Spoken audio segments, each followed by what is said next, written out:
இப்போ இர்ஃபானா இருக்கட்டும், விஜய் சித்து vlogs இருக்கட்டும், இண்டிவிஜுவல் சேனலுக்கு இப்போ ஒரு நல்ல ஹைப் இருக்கு. அதனால தான் கமர்ஷியல் சேனல்ஸ் டவுன் ஆச்சா இல்ல என்ன வாட்? சோ இப்போ பிசினஸ் ஸ்டார்ட் பண்ணனும் அப்படினு ஒருத்தர் நினைக்கிறாங்க. 3 விஷயம். பிசினஸ் ஸ்டார்ட் பண்ணனும் அப்படினா ஃபியூச்சர் என்ன? சோ பிசினஸ் ஸ்டார்ட் பண்றதுக்கு முன்னாடி ஃபினான்ஷியல் ஸ்டெபிலிட்டி அப்படின்ற ஒரு விஷயம் வந்து எல்லாருக்குமே ஒரு பயமா இருக்கும். ஃபர்ஸ்ட் இன்வெஸ்ட் பண்ணனும். ஐடியா கரெக்டா இருக்கு அப்படின்னா பணம் வந்து முக்கியமா இல்லை ஒண்ணு. ரெண்டாவது இந்த ஐடியாவை கரண்ட் ட்ரெண்ட்ன்றது வந்து பார்த்தோம்னா சோ அந்த ஏஐ வந்து is it dangerous or is it இது வந்து தப்பு, இது வந்து எல்லாரும் நிறைய பேர் வந்து சீரியலுக்கு இன்டர்நெட்டே வந்து மோசமான ஒரு விஷயம் அப்படின்னு சொல்லி பேசுனாங்க. இன்ஸ்டாகிராம்ல ரெவென்யூ சம்பாதிக்க முடியுமான்ற ஒரு கேள்வி எல்லாருக்குமே இருக்கு. ஃபார் எக்ஸாம்பிள் ஒரு இன்ஃப்ளூயன்சராக ஒரு ப்ராடக்ட் இன்வெஸ்ட் பண்ணுறதா இருக்கட்டும், அது மூலியமா நிறைய பேர் வந்து ஒரு ஆடியன்ஸை வந்து அவங்க என்கேஜ் பண்ணிட்டு என்னடா இன்ஸ்டாகிராம் நம்ம இப்போ ஃபோர்ஸ்டா அதை பார்க்க ஆரம்பிச்சிட்டோம். So Instagram creates forced audience. எடுத்துமா ரீல்ஸ் பார்க்குறோம். இன்ஸ்டாகிராமோ இல்லை ஷார்ட் ஃபார்மட் வீடியோஸ் எல்லாமே காசுலாம் ட்ரெண்டா வராங்க. சப்ஸ்கிரைபர்ஸ்ல இருந்து அவங்க காசு சம்பாதிக்கிறாங்க அப்படின்னு அந்த சப்ஸ்கிரிப்ஷன் அப்படின்ற ஒரு டேர்ம் வந்து எல்லாருக்குமே ஷாக்கிங்கா இருந்தது. அவங்க வந்து ஒரு மாசத்துக்கு ஏதோ 26 lakhs சம்பாதிக்கிறாங்க. இவங்கெல்லாம் வந்து பாத்தீங்கன்னா ப்ராபப்ளி எஸ் இந்த சீசனுக்கு அவங்க ட்ரெண்டா இருக்காங்க. அடுத்து வேற ஒருத்தர் வந்தோடனே இவங்களை மறந்துடுவாங்க. ஏன் அந்த லாஸ்? ஏன்னா நம்ம ஒரு ஸ்டுடியோ ஓபன் பண்ணீங்க வலசரவாக்கம்ல, எல்லாமே ஒரு ப்ராப்பரான ஒரு ஸ்டார்ட் அப் செட்டப் பண்ணிட்டு ஏன் லாஸ் ஆச்சு? ஃபினான்ஷியலா லாஸ்ன்றது ஆக்சுவலா பார்த்தா விக்னேஷ்காந்துக்கும் அரவிந்தனுக்கும் தான். 13 அந்த டைம்ல வந்து ஆல்மோஸ்ட் ஒரு 18 to 20 lakhs லாஸ் இருந்தது. அதுல டெய்லி 1 மணி நேரம் நீங்க வந்து பேசணும் லைவ்ல. 30 நாள் வந்து பேசினா உங்களுக்கு 15,000 கிடைக்கும். இந்த மாதிரிலாம் காசு கொடுத்துருந்தாங்க. சோ பிளாக் ஷீப்ல இருந்து நீங்க வெளியே வந்ததுக்கான காரணம் என்ன? பிளாக் ஷீப்ல இருந்து வெளியே வந்ததுக்கு காரணம் என்னன்னா vloggers-க்கான ஒரு டைம். எப்படி முன்னாடி வந்து ஒரிஜினல் சீரிஸ் பண்ணாங்களோ அது ஒரு டைம் இருந்தது. அது மாதிரி இப்போ இது vloggers-க்கான ஒரு era. Ananya's Nana Nani Coimbatore, a paradise for senior citizens. Hi guys, it's Barney here. நம்மளோட இன்னைக்கு டிஜிட்டல் அனலிஸ்ட் அப்படின்னு சொல்லலாம் ராம்குமார் அவர்கள் இருக்காங்க. இப்போ நிறைய விஷயங்கள் நடந்துட்டு இருக்கு. டிஜிட்டலியா இருக்கட்டும், பிசினஸா இருக்கட்டும், ரொம்ப நிறைய நடந்துட்டு இருக்கு. So you want to know more about it. Start பண்ணிடலாமா? கண்டிப்பா. சோ எப்படி இருக்கீங்க முதல்ல? நல்லா இருக்கேன், ரொம்ப ஹாப்பியா இருக்கேன். Yes we are also happy to see you grow. Eventually எப்போ 2011ல ஸ்மைல் சேட்டை ஆரம்பிச்சீங்கன்னு நினைக்கிறேன். 2011 தானே? ஆமா, 2011ல ஸ்மைல் வெப் ரேடியோ ரேடியோ ஆரம்பிச்சீங்க. அதுக்கப்புறம் சரி கொஞ்சம் டவுன் ஆகும்போது ஓகே யூடியூப் போலாம் அப்படின்னு சொல்லி அந்த ஜர்னி இட் ஹஸ் ஸ்டார்டட் தேர்.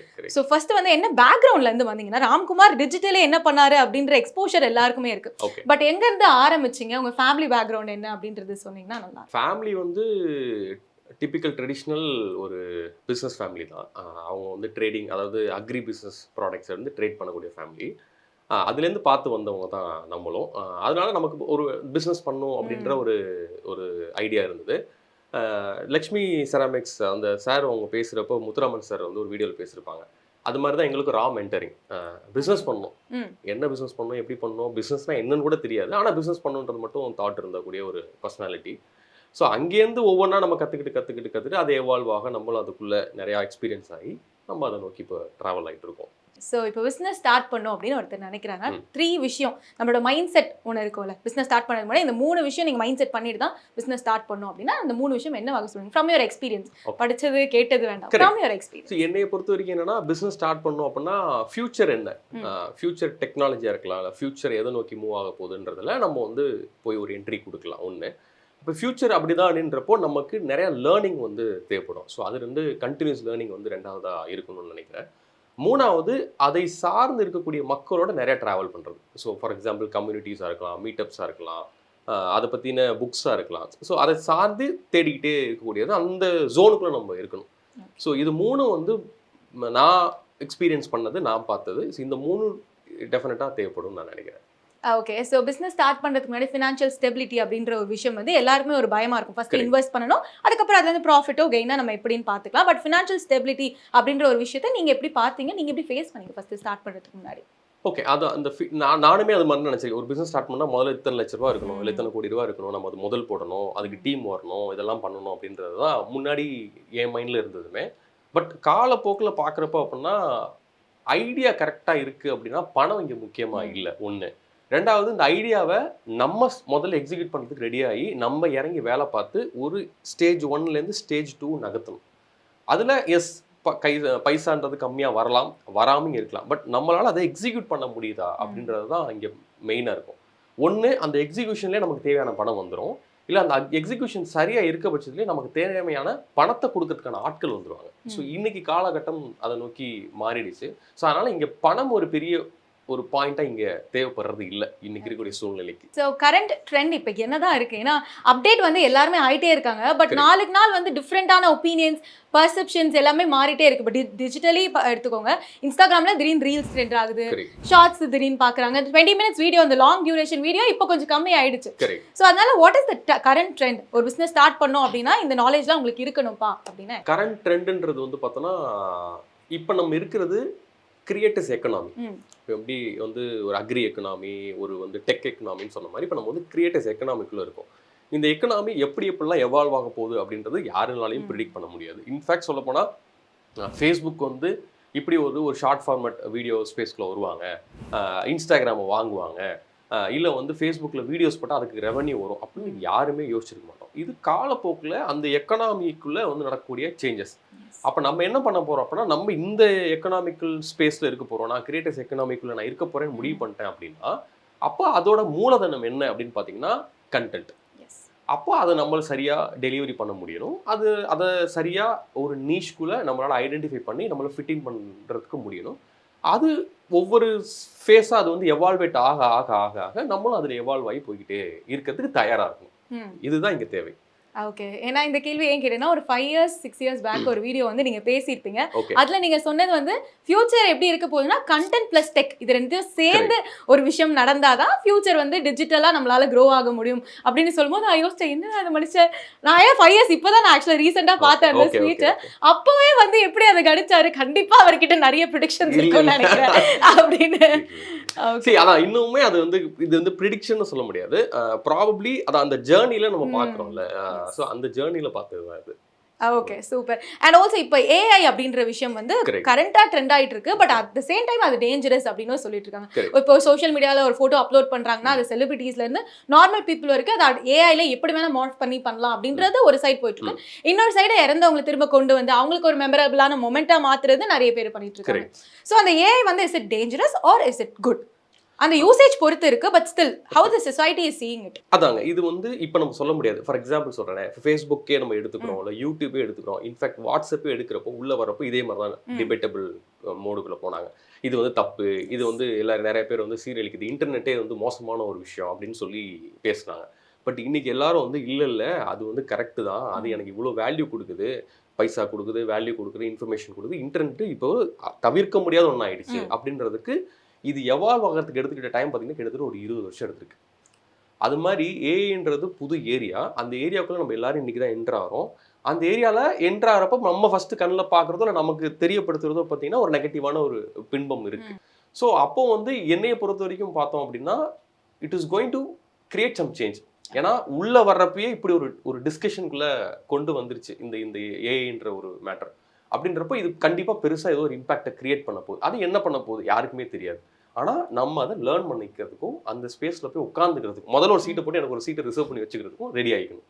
அதை பண்ணால் போதும் அப்படின்றது தான் என்னோட பாயிண்ட். Okay, since we are talking about இன்ஸ்டாகிராம்ல ரெவென்யூ சம்பாதிக்க முடியுமா அப்படின்ற ஒரு கேள்வி எல்லாருக்குமே இருக்கு. Correct. It is not monetised yet அப்படின்ற விஷயம் எல்லாருக்கும் தெரியும்.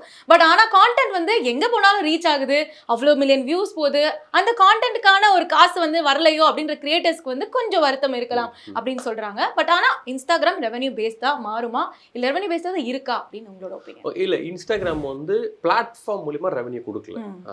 அது வந்து ஒரு சில பேருக்கு கொடுத்துருக்கோம், பீட்டா டெஸ்டிங்கில் இருக்குது அப்படின்லாம் சொல்கிறாங்க. பட் நம்ம கண்ணு முன்னாடி இது வரைக்கும் ரெவன்யூ வந்த மாதிரி யாருக்கும் பார்க்கல. அப்படி போகிறப்போ இந்த பிளாட்ஃபார்மை வச்சுக்கிட்டு ரெவன்யூ பண்ணுறது லைக் அலைடு ரெவன்யூஸ் வந்து இன்றைக்கி அதிகமாகிடுச்சு. ஃபார் எக்ஸாம்பிள் ஒரு இன்ஃப்ளூயன்சராக ஒரு ப்ராடக்ட் என்டோஸ் பண்ணுறதா இருக்கட்டும், அது மூலிமா நிறைய பேர் வந்து ஒரு ஆடியன்ஸை வந்து அவங்க என்கேஜ் பண்ணிவிட்டு அதுலேருந்து அவங்களோட ப்ராடக்ட்ஸ், அவங்களோட ஓன் ப்ராடக்ட்ஸை விற்கிறதா இருக்கட்டும், இல்லை கோர்சஸ் எடுக்கிறதா இருக்கட்டும், இல்லை அவங்களோட வேறு ஏதாவது ப்ராடக்ட் ஆர் சர்வீஸ் அவங்க பிஸ்னஸ்க்கு வந்து யூசர் அக்விசிஷனுக்காக அது ஒர்க் பண்ணுறதா இருக்கட்டும், இப்படி அலைடு பிஸ்னஸ்க்கு ரொம்ப அழகாக அது வந்து ஒர்க் ஆகுது. அஸ் அ பிளாட்ஃபார்மாக இன்னும் ரெவன்யூ கொடுக்கல ஒன்று. ஆனால் என்ன பியூட்டினா, நான் இன்ஸ்டாகிராமுக்கு வீடியோ போடுறதுக்காக ஒரு மெனக்கெடல் பண்ணுறேன், ஒரு கண்டென்ட் எடுக்கிறேன், அதையே தூக்கி நான் இன்னும் அலைடாக இருக்கக்கூடிய யூடியூப்லையும் இல்லை ஃபேஸ்புக்லையும் போட்டால் இதே ஷார்ட் ஃபார்ம் வீடியோக்கு இன்றைக்கி ரெவன்யூ அங்கே வருது. அட்லீஸ்ட் பெருசாக இல்லைனாலும் ஏதோ ரெவன்யூ வருது. அப்போ அங்கே ரெவன்யூ பண்ணிக்க வேண்டியதான். உழைப்பு ஒன்று தான், டிஸ்ட்ரிபியூஷன் தான் வேற இடத்துல போகுது. ஆனால் ஒவ்வொரு இடத்துலையும் ஒவ்வொரு மாதிரி நம்ம ரெவன்யூ சம்பாதிக்க ஆரம்பிச்சிட்டோம். ஸோ இது நடந்துட்டு இருக்கு இப்போ. ஓகே, பட் இன்ஸ்டாகிராம் இப்போ எப்படி பிரிஞ்சிருச்சுன்னா, ஒரு சைட் கான்டென்ட் கிரியேட்டர்ஸ் எஃபர்ட் போட்டு ஒரு பிராண்ட் ப்ரொமோட் பண்ணுறதோ, இல்லை அவங்களோட கான்டென்ட்ஸ் வீட்டில் இருக்கவங்கள வச்சு எப்படி என்டர்டைன் பண்ணலாம் மக்கள் அப்படின்னு பார்க்குறாங்க. இல்லை நிறைய ஹெல்த் ரிலேட்டடாக, சயின்ஸ் ரிலேட்டடாக நிறைய விஷயங்கள் ஒரு சைடு. இன்னொரு சைடு வந்து என்டர்டைன்மெண்ட் அப்படின்ற விஷயத்தை நிறைய பரிமாணங்களில் கன்சியூம் பண்ண ஆரம்பிச்சிட்டாங்க மக்கள் அப்படின்னு சொல்லலாம். ஏன்னா இப்போ ட்ரெண்டிங்காக இருக்கிறது எல்லாமே வந்து ஒரு பேடான ஒரு இன்ஃப்ளூயன்ஸ் கிரியேட் பண்ணுதோ அப்படின்றது எல்லாருக்குமே ஒரு இதாக இருக்கு. ஏன்னா இன்ஸ்டாகிராம் நம்ம இப்போ ஃபோர்ஸ் தான் அதை பார்க்க ஆரம்பிச்சிட்டோம். So Instagram creates forced audience. எடுத்துமா ரீல்ஸ் பார்க்குறோம், ஒரு 5 minutes ரீல்ஸ் பார்த்தா ஓகே ஏதோ டைம் பாஸ் பண்ணோம் அப்படின்ற மாதிரி ஒரு சிச்சுவேஷனில் போகும்போது சொசைட்டி கொஞ்சம் சேஞ்ச் ஆகுதோ, அந்த பெர்செப்ஷன், அந்த கன்சியூமிங் ஆஃப் கான்டென்ட்ஸ் வந்து டிஃப்ரெண்ட்டாக ஆகுதோ அப்படின்றது மக்களோட ஒப்பீனியனாக இருக்கு. அதான் ஒவ்வொரு பிளாட்ஃபார்முக்கும் ஒவ்வொரு ஆடியன்ஸ் இருக்காங்க. இப்போ நான் வந்து இப்போ ரீசெண்டாக பார்க்குறது என்னன்னா, லாஸ்ட் வந்து ஒரு 3 to 6 months நான் பார்க்குறது என்னன்னா, யூடியூப் வந்து ஒரு பீக்குக்கு போயிட்டு அப்புறம் டிப்புக்கு வந்துச்சு. அப்புறம் இன்ஸ்டாகிராம்ன்ற பிளாட்ஃபார்ம் வந்து இப்போ எல்லாரும் யூஸ் பண்ணாங்க. அகெயின் சீரியஸாக இருக்கிறவங்க எல்லாரும் யூடியூப்ல வர்ற மாதிரி நான் பார்க்குறேன். So who are all real consumers அப்படின்றவங்க வந்து டைவர்ட் ஆகுறாங்க. அவங்களுக்கு வந்து ஒரு 60 secondsலையோ ஒரு 45 secondsலையோ ஒரு விஷயத்தை நம்மளால கம்யூனிகேட் பண்ண முடியாது, அவங்களால அதை எடுத்துக்கவும் முடியாது. அப்போது யூடியூப்ல பார்த்தீங்கன்னா இந்த லாங் ஃபார்மட் வீடியோஸ் வந்து இப்போ அகெயின் வந்து நல்லா ஒர்க் அவுட் ஆகுது. லாங் ஃபார்மட்டுக்கான ஆடியன்ஸ் ரொம்ப நல்லா வராங்க. அப்போ நம்ம என்ன பண்ணலாம் அப்படின்னா, நீங்கள் சொல்கிற இன்ஸ்டாகிராமோ இல்லை ஷார்ட் ஃபார்மட் வீடியோஸ் எல்லாமே இந்த லாங் ஃபார்மட் வீடியோஸ்க்கு டைவர்ட் பண்ணக்கூடிய ஒரு எலமெண்ட்டாக இருந்துச்சுன்னா மட்டும்தான் நல்லாயிருக்கும். ஜஸ்ட் வந்தோம் டான்ஸ் ஆனோம் சர்வே அது சும்மா ஏதோ ஒரு விஷயத்த பண்ணோன்றது வந்து லாங் லாஸ்டிங்க்கு வராது. ஓகே, ஏன்னா பிகாஸ் அந்த சப்ஸ்கிரைபர்ஸ் ஏறுறது வச்சு இப்போ நிறைய பேர் இந்த அக்காஸ்லாம் ட்ரெண்ட் ஆகுறாங்க. சப்ஸ்கிரைபர்ஸ்லேருந்து அவங்க காசு சம்பாதிக்கிறாங்க அப்படின்னு அந்த சப்ஸ்கிரிப்ஷன் அப்படின்ற ஒரு டேர்ம் வந்து எல்லாருக்குமே ஷாக்கிங்காக இருந்தது. அவங்க வந்து ஒரு மாதத்துக்கு ஏதோ 26 lakhs சம்பாதிக்கிறாங்க அப்படின்றது as you say அது லாங் லாஸ்டிங்காக இருக்காது. அப்படின்னாலுமே அப்போ மக்களோட பெர்செப்ஷன்ஸ் ஆஃப் கிரியேட்டிங் கான்டென்ட் வந்து மாறிடுமோ, ஓகே இது பண்ணால் நம்ம ட்ரெண்ட் ஆகிடலாம், இது பண்ணால் ட்ரெண்ட் ஆகிடலான்ற ஒரு பெர்செப்ஷன் மாற்றுது. So what is your thought? அதான் சொல்கிறேன். இப்போ வந்து 26 lakhs இந்த ஒரு மாதம் நான் சம்பாதிக்கிறது பட்டு மட்டும்தான் எல்லாரும் பார்க்குறாங்க. அடுத்த மாதம், அடுத்த வருஷம், அடுத்த 5 வருஷம் இப்படி யாருமே பார்க்கறது இல்லை. நம்மளோட கோல் என்னவா இருக்கணும்னா, நான் மாதம் ஃபார் எக்ஸாம்பிள் 10 லட்ச ரூபா சம்பாதிச்சாலும் கன்சிஸ்டண்ட்டாக நான் சம்பாதிக்க முடியுமா, கன்சிஸ்டண்ட்டாக க்ரோத் இருக்க முடியுமா, கன்சிஸ்டண்ட்டாக புதுசு ஆடியன்ஸ் வருவாங்களா. இப்போ இவங்கெல்லாம் வந்து பார்த்தீங்கன்னா ப்ராபப்ளி எஸ் இந்த சீசனுக்கு அவங்க ட்ரெண்டாக இருக்காங்க, அடுத்து வேற ஒருத்தர் வந்தோடனே இவங்களை மறந்துடுவாங்க. அப்படி இருக்கக்கூடாது. நம்ம கண்டென்ட் கிரியேஷனில் இருக்கக்கூடியவங்களோட லைஃப் டைம் வந்து ஃபார் எக்ஸாம்பிள் கண்டென்ட்டோட லைஃப் டைம் வந்து ரொம்ப அதிகமாக இருக்கிற மாதிரி நம்ம கொடுக்க ரெடி ஆகணும். அதுதான் உண்மையான வேல்யூ கிரியேஷன். ஸோ ஃபர்ஸ்ட் ஆர்ஜேவா ஸ்டார்ட் பண்ணீங்க, நீங்களும் விக்னேஷ்காந்த் அவர்கள் எல்லாரும் சேர்ந்து ஒரு ரேடியோ ஹப் ஸ்டார்ட் பண்ணலாம் அப்படின்னு 2011 ஸ்டார்டட். அதுக்கப்புறம் ஒரு லாஸ் ஃபேஸ் பண்ணீங்க அப்படின்னு கேள்விப்பட்டேன். ஏன் அந்த லாஸ்? ஏன்னா நம்ம ஒரு ஸ்டுடியோ ஓப்பன் பண்ணீங்க வலசரவாக்கம்ல. So it was going good, okay ஏதோ பண்றோம், நம்ம இன்னொருத்தரை சேர்த்துக்கிறோம், அவருக்கு ஒரு சேலரி கொடுக்கணும்னு சொல்லி ஒரு இன்வெஸ்ட்மெண்ட் பண்றோம், எல்லாமே ஒரு ப்ராப்பரான ஒரு ஸ்டார்ட் அப் செட்டப் பண்ணிட்டு ஏன் லாஸ் ஆச்சு? அதான் அது எங்களுக்கு எப்படி ரெவன்யூ பண்ணுறதுன்னு தெரியல. ஏன்னா அதான் சொன்னேன், இண்டஸ்ட்ரி ரொம்ப புதுசு, பிளாட்ஃபார்ம் ரொம்ப புதுசு, இதில் எப்படி காசு பண்ணுறதுன்றது தெரியாமல் அதில் வந்து லைக் ஓகே பரவாயில்ல இன்னொரு 3 மாதம் பண்ணுவோம், பரவாயில்ல இன்னொரு 6 மாதம் பண்ணுவோம் அப்படின்னு சொல்லிட்டு தான் பண்ணோம். அதில் மேஜராக வந்து பார்த்தோம் அப்படின்னா அதில் வந்து ஃபினான்ஷியலாக லாஸ்ன்றது ஆக்சுவலாக பார்த்தா விக்னேஷ்காந்துக்கும் அரவிந்தனுக்கும் தான். நாங்களாம் அவங்க கூட இருந்தோம். எங்களோட லாஸஸ்ன்றது ரொம்ப மினிமம் தான் கம்பேரிட்டிவ் பார்க்குறப்போ. ஸோ அவங்களோட பணம் தான் அதில் நிறையா இருந்தது. அப்போ எங்களுக்கு தெரியல, அதனால அது லாஸ் ஆனதுனால சரி ஷட் டவுன் பண்ணுற ஒரு சிச்சுவேஷன். 18 to 20 lakhs கிட்ட அந்த டைம்ல ஒரு நான் சொல்ல 10 yearsக்கு முன்னாடி 2011-13 அந்த டைம்ல வந்து ஆல்மோஸ்ட் ஒரு 18 to 20 lakhs லாஸ் இருந்தது. அதுக்கப்புறம் இமீடியட்டா யூடியூப் ஓகே ஷிஃப்ட் ஆகலாம். இப்போ ஏன்னா ஓரளவுக்கு digitally it is growing up, நம்ம யூடியூப்ல நம்ம வந்து கான்டென்ட்ஸ் பண்ணலாம் அப்படின்னு சொல்லி ஒரு ஐடியா வந்துச்சு இல்லையா? So whose idea was it? அதான் அது வந்து என்னன்னா லைக் கண்டென்ட் கிரியேஷன் தெரியும், கண்டென்ட் கிரியேஷன் நம்ம ரேடியோவில் ட்ரை பண்ணோம், ரேடியோ ஒர்க் அவுட் ஆகலை. அப்போ விஷுவல் மீடியம் போகிறதுக்கான ரெஸ்ட்ரிக்ஷன் வந்து அப்போ ஜாஸ்தி இருக்குது, ஏன்னா மெயின் ஸ்ட்ரீம் மீடியா மட்டும்தான் இருக்குது. அப்போ ஆல்டர்னேட் என்ன ஸ்பேசஸ்ன்னு பார்த்தீங்கன்னா அப்போ ஒரு சில பிளாட்ஃபார்ம்ஸ்லாம் வந்துச்சு. அந்த பிளாட்ஃபார்ம் பேர்லாம் ஞாபகம் அவங்க என்னன்னா இப்போ பார்க்குற ரீல்ஸ் மாதிரி அப்பயே வீடியோஸ் ஷார்ட் ஃபார்மேட் வீடியோ போடலாம்.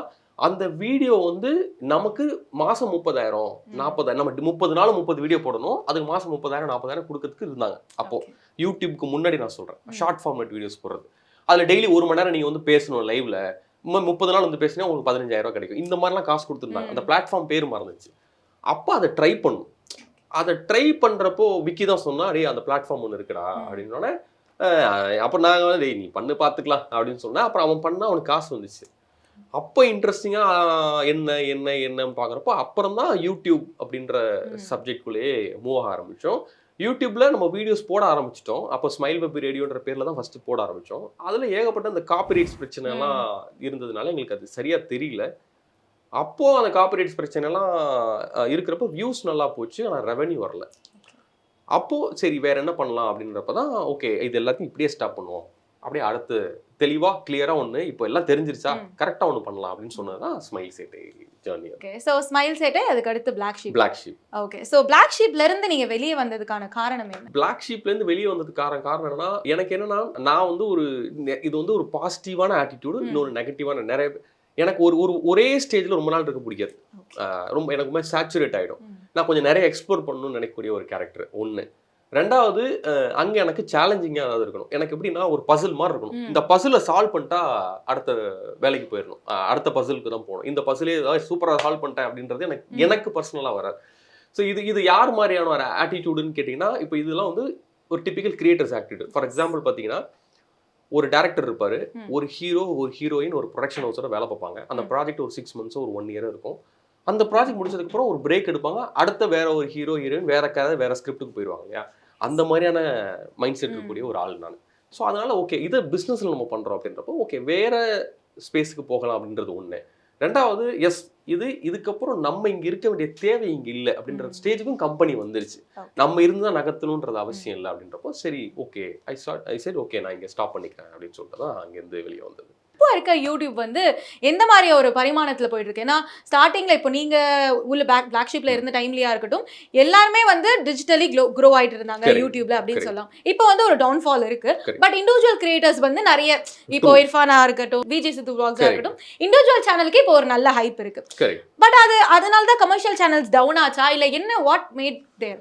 அதான் இது வந்து என்னன்னா, இப்போ வந்து சேனல் எல்லாமே அல்காரிதம் பேஸ்டு ஒர்க் ஆகுது டெக்னிக்கலா. ஃபார் எக்ஸாம்பிள் உங்களுக்கு ஃபுட்டு பிடிக்கும் அப்படின்னா ஃபுட் ரிலேட்டடான வீடியோஸ் தான் உங்களுக்கு வந்துட்டு இருக்கு, சரிங்களா? இப்போ எனக்கு வந்து டெக் பிடிக்கும்னா டெக் ரிலேட்டட் வீடியோஸ் தான் ஃபீல்டில் வந்துட்டு இருக்கு. இந்த சோ கால்டு இப்போ ஃபார் எக்ஸாம்பிள் பிளாக் ஷீப்ல ஒரிஜினல் சீரீஸ் பண்ணியிருப்போம், மைக் செட்ல சீரீஸ் பண்ணாங்க. நிறைய பேர் இந்த சீரீஸ் ஆஃப் வீடியோஸ் பண்றப்ப என்ன ஆச்சுன்னா, இன்னைக்கு ஒரு எமோஷன்ல நான் வீடியோஸ் எடுப்பேன், இல்லை ஒரு கான்செப்ட்ல வீடியோ எடுப்பேன், அடுத்தது வேற ஒரு கான்செப்ட்ல வீடியோ எடுப்பேன். இப்போ நான் டெக் ரிலேட்டடான ஆளா இருக்கேன், இன்னைக்கு டெக் ரிலேட்டடான வீடியோ பிளாக் ஷீப் போட்டிருக்கலாம், நாளைக்கு வந்து ஒரு லவ் ரிலேட்டடான வீடியோ எனக்கு வரப்போ எனக்கு அது கனெக்ட் ஆகல. அப்போ என்ன ஆச்சுன்னா அல்காரிதம் டெக்னிக்கலாக பார்க்குறப்போ அது எனக்கு வந்து ஷோவே ஆகலை. அப்போ இப்போ அதனால தான் இந்த vlogs வந்து இப்போ ட்ரெண்ட் ஆகுது. இப்போ நீங்கள் டெக்கை பற்றி மட்டும்தான் பேச போறீங்க, நான் உங்களோட கனெக்ட் ஆவேன், நீங்கள் அந்த வீடியோஸ் வந்து நம்ம பார்க்க போகிறோம். நீங்கள் ஃபுட் ரிலேட்டட் மட்டும் தான் பார்க்க போகிறோம். ஸோ பாயிண்ட் நம்பர் 1 வந்து அதுதான் இங்கே இருக்கக்கூடியது. ரெண்டாவது இது வந்து vloggers-க்கான ஒரு டைம். எப்படி முன்னாடியே வந்து ஒரிஜினல் சீரீஸ் பண்ணாங்களோ அது ஒரு டைம் இருந்ததோ, அது மாதிரி இப்போ இது vloggers-க்கான ஒரு ஏரா. இன்னொன்று vloggers-ஆக இருக்கவங்களுமே கம்பேரிட்டிவ்லி நல்லா சம்பாதிக்கிறாங்க, கண்டென்ட் கன்சப்ஷன் பேஸ் பண்ணி நல்லா சம்பாதிக்கிறாங்க. ஸோ அதனால் இப்போ யாராவது யூடியூப் பண்ண விருப்பப்படுறாங்க அப்படின்னா ஒரு ஏரியா எடுத்துக்கிட்டு அதில் vlogger-ஆ மாறுறதுல வந்து நல்ல காசு இருக்குது.